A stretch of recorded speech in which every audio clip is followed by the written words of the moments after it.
Mesdames et messieurs, chers fidèles abonnés de Rota TV, bonjour, bonsoir, bienvenue dans ce flash d'information. Voici les titres.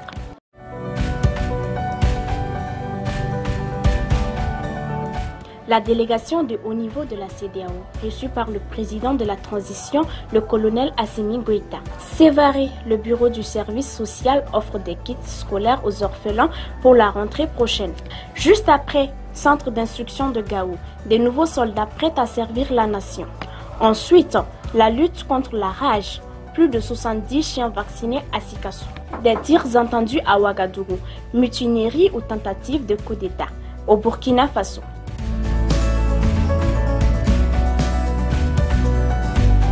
Très bonjour mesdames et messieurs, merci d'avoir choisi Rota TV pour vous informer.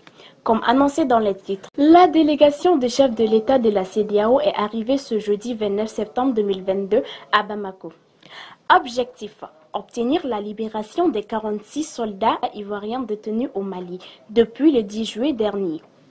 Cette mission réussira-t-elle à dénouer la crise entre le Mali et la Côte d'Ivoire? Juste après, à la veille de la rentrée de l'année scolaire 2022-2023, le commandement de la 6e région militaire à travers le bureau du service social vient de donner le sourire aux orphelins des militaires de l'armée de terre tombés pour la patrie. L'événement a été couplé à la remise de cadeaux et de lettres de félicitations aux élèves orphelins qui se sont fait brillamment distinguer au cours de l'année dernière.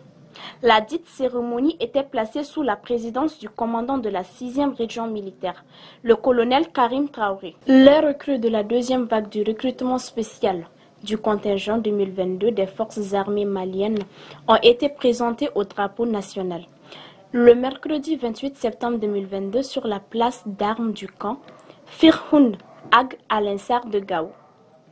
C'était sous la présidence du gouverneur de la région des Gao, le général de brigade Moussa Mouriba Traoré, en présence du commandant du théâtre Est de l'opération Maliko, le colonel Famouké Kamara ainsi que plusieurs autres chefs militaires, coutumiers et administratifs, au nombre de 317 soldats.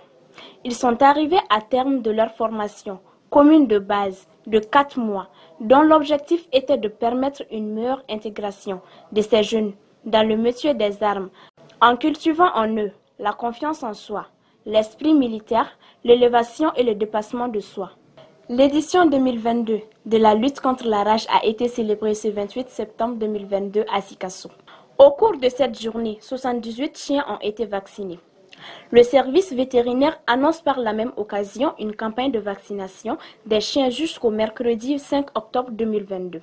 Selon le responsable du service vétérinaire, cette mesure vise à lutter efficacement contre la rage. Plusieurs sources locales contactées par Le Monde ont fait état de tirs à l'arme lourde dans un camp militaire du sud de la capitale de Ouagadougou. Les axes de la ville sont bloqués par des militaires. C'est ainsi que prend fin ce flash d'information. Merci de l'avoir suivi. On se donne rendez-vous à la prochaine. D'ici là, portez-vous bien. Qu'Allah bénisse le Mali.